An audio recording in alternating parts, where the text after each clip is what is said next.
Hello, I'm Fuzed from Exile, and this is one you've been waiting for. It's the conclusion of Leader War against Uprising Rivals. You may remember LPS. Well, after seeing Dixon Sider from Bye Forever get his account suspended for having an inappropriate name, he wrote Supercell about his own inappropriate name as a preventive measure so that his own account wouldn't get suspended. And they allowed him a one-time exception. They reset his name change option, and he was able to change it back to what it was before LPS. This is his new account, MMM. So if you have a legitimate reason to change your name a second time, try writing Supercell. It couldn't hurt. Meanwhile, he's got a funnel formed using baby dragons and a queen walk, and in come Valkyries and bowlers. The queen, and double poison, will kill the clan castle troops.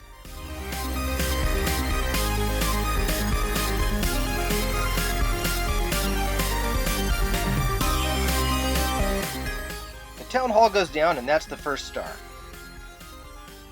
And now the second star.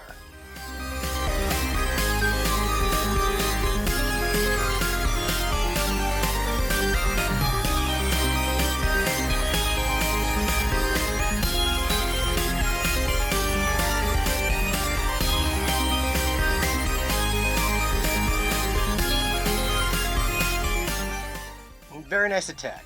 It was just like Campbell's soup. Good.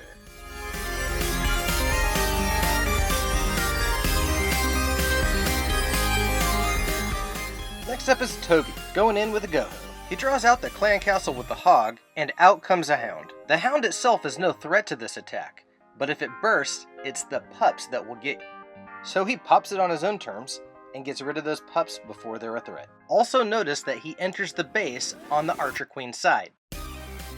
Earthquakes open up a path, the golems head in, and while the Archer Queen is distracted by golems, it's time to take her out. Bowlers from the clan castle and his own Barbarian King will team up to make that happen. With the Archer Queen down and the pups currently being eliminated, it's time to send in the hogs. From here, it's a standard hog attack. He drops heal spells near the wizard towers to ensure that splash damage doesn't kill the hogs.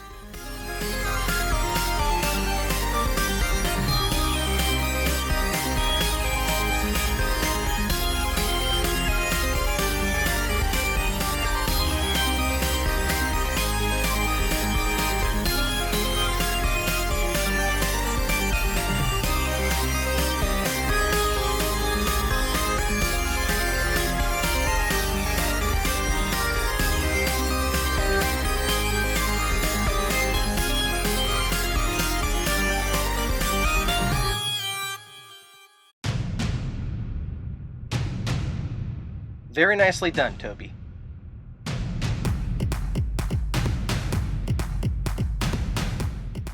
It's TKW's turn now, going in on a 9.5. A Queen Walk gets this one started. She carves out a chunk of miscellaneous buildings as well as some key defenses, and takes out the clan castle troops.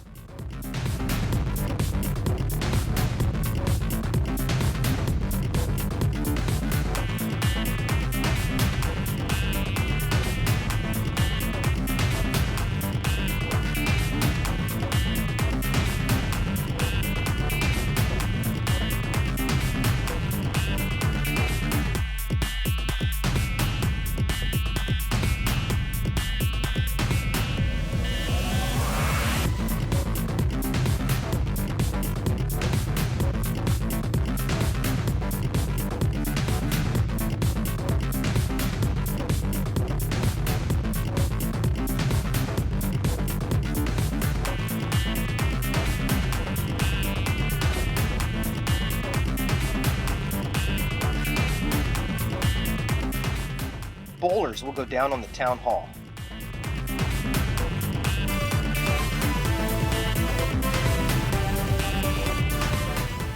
Bowlers go to the right, and Valkyries down the middle.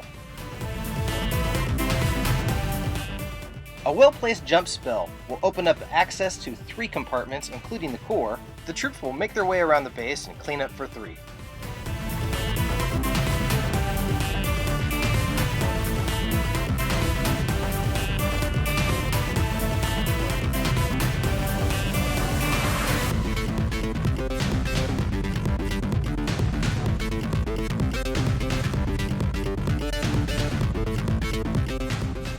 Nice attack, TKW.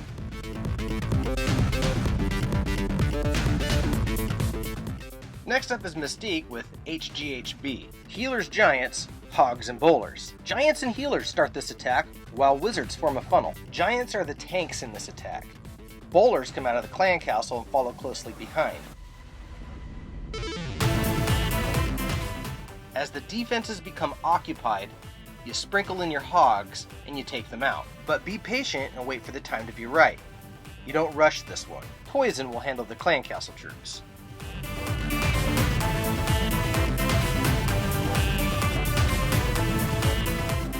Bam! There goes the Archer Queen.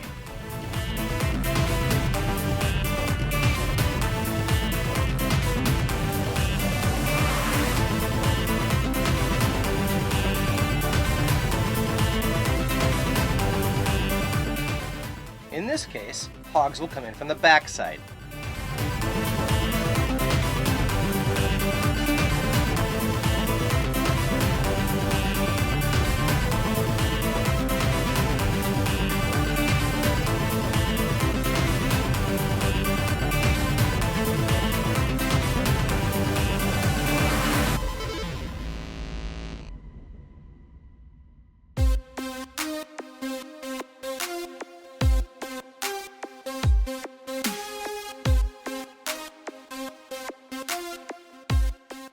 Very nicely done, Mystique.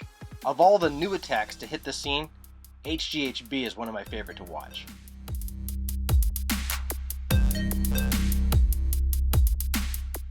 Up next is Toby again, with another Go-Ho.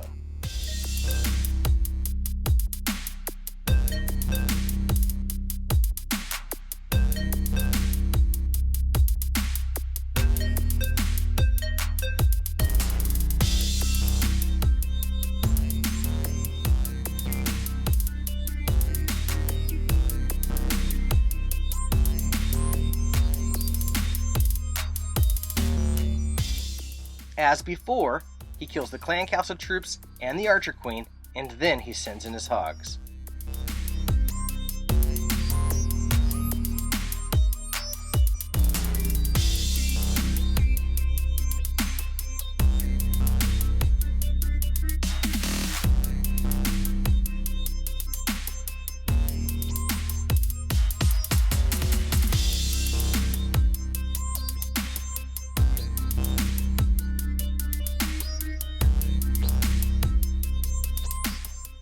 He cleans up for 3 and a 6-star war for his first time at Leader War. Way to make a first impression, Toby. Very nice job. Next up is Suze, giving us another sample of HGHB. Giants go down with healers behind them, Wizards eliminate the outside buildings, and Heroes and Bowlers will follow the Giants down the middle.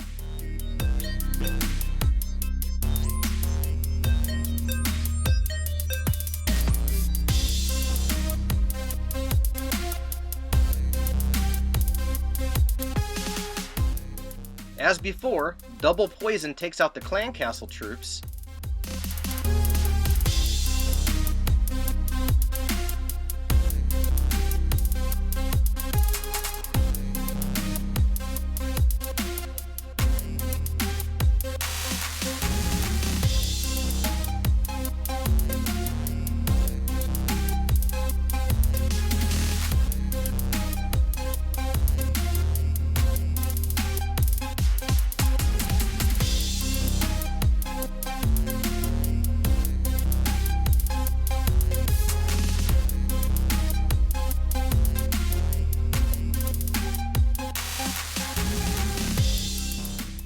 And finally, Hogs will assist with the defenses on the backside.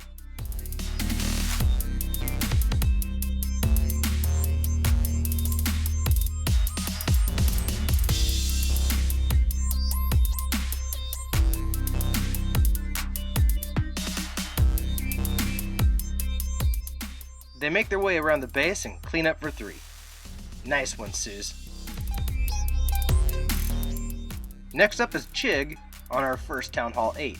Personally, I don't see many queen walks against Town Hall 8, so I always smile a little bit when I do. Of course, the reason we don't see many of these is because it requires a Town Hall 9 to get an Archer Queen. and we normally see Town Hall 8 taking out Town Hall 8. But sometimes a 9 matches up with an 8. What are you gonna do? I'll tell you what Chig does. He destroys it.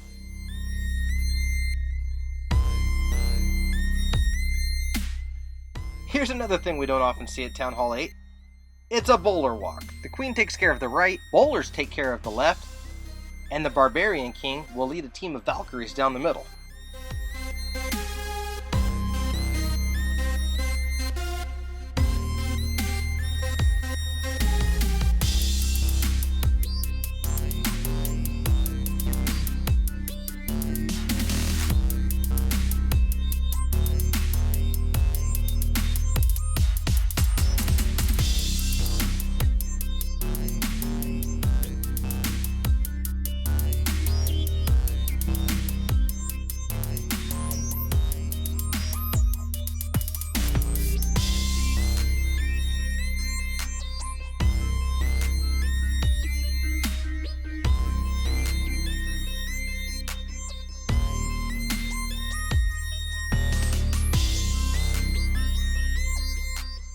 Sometimes it's just fun to watch an overpowered attack, and Chig doesn't disappoint. Nicely done, Chig. It felt like destroying something beautiful.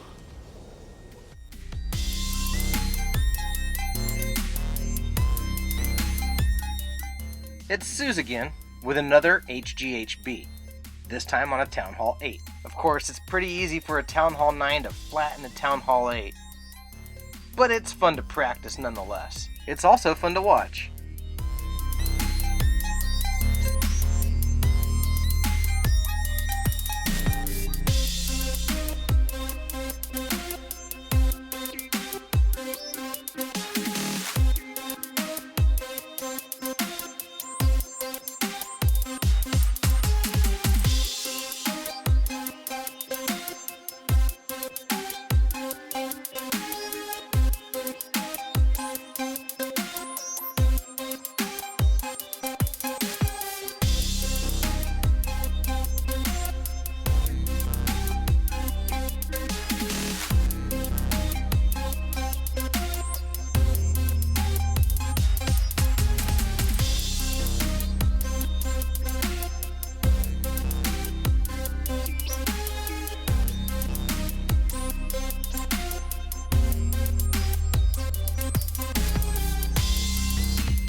Nice job, Suze, and nice 6-star war.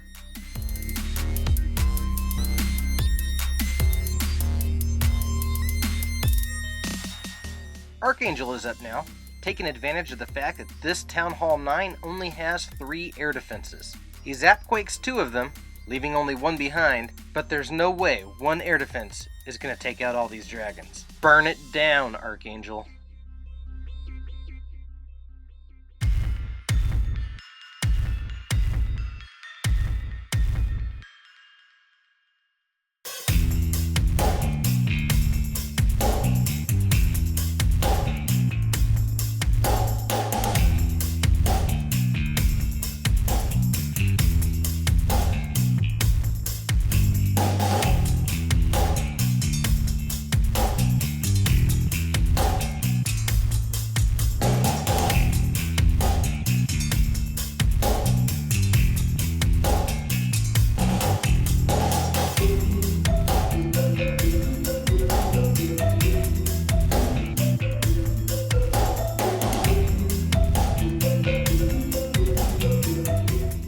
Archangel, great job.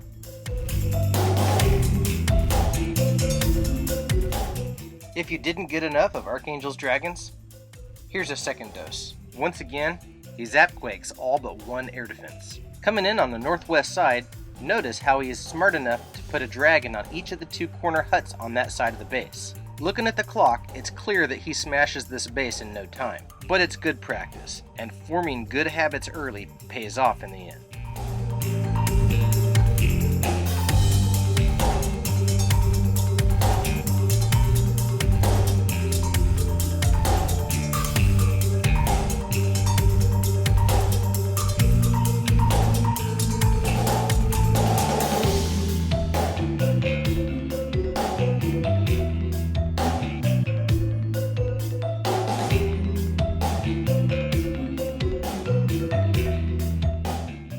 That's 6 stars for Archangel. Very nicely done.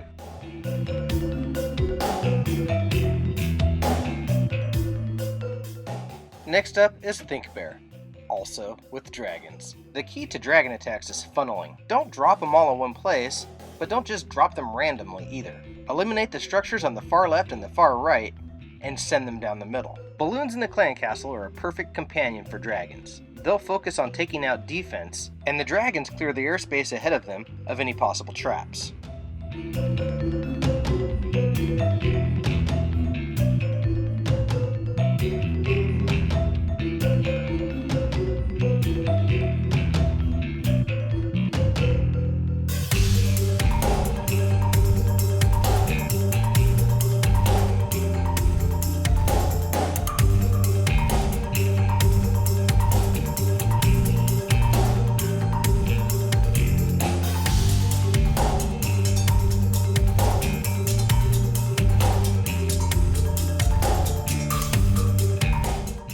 Nice attack, Think Bear. Of course, we can't forget the little guys in this war. Their stars count too. Amongst them is Ludius Maximus, with another 6-star war.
If you're the leader of an established clan, join us for Leader War. Contact Warrior on Twitter at Ronert Balak or online at DVLDG1221 or Stone Vapor on Twitter at Stone Vapor COC, and they'll send you a link to join Leader Chat, which is on Discord. We struggled a little bit in this war. We missed a few stars on Town Hall 10s and 11s, and won on a Town Hall 9. Against most clans, we still would have won. I could point at their engineered bases or their Town Hall 3 at the bottom of their war map and cry foul play, but in the end, they outclassed us. They missed a star on each of our top 2 bases, which are both Town Hall 11s, and they cleaned the rest of the map.